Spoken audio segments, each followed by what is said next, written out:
Të drejtës kushtetuese ngrenë më dyshje rreth vijimit të seancës së kuvendit pas vendimit të gjykatës kushtetuese.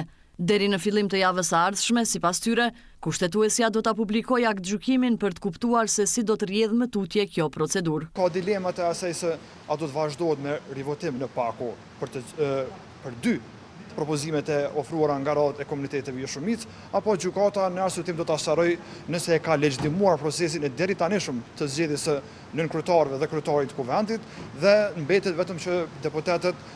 brenda një afati 12 ditor pas hyrjes në fuqi të aktgjykimit që ta konstituojë kuvendin duke zgjedhur edhe nënkryetarin që përfaqëson komunitetin serb. Vendimi i gjykatës kushtetuese është kristal i qartë, pra nuk mund të konsiderohet i konstituuar kuvendi edhe pa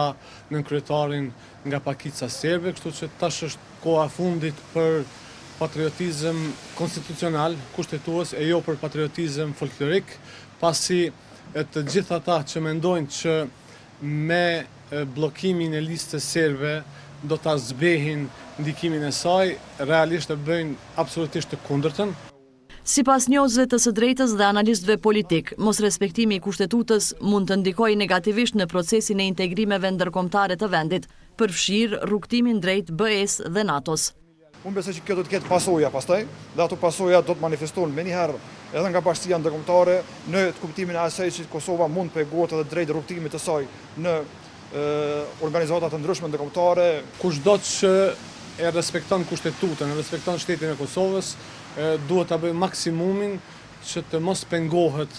zgjedhja e nënkryetarit nga pakica serbe, sepse kjo nënkupton vazhdimsi të bllokadës, edhe humbje të mëdha për Kosovën. Kështu që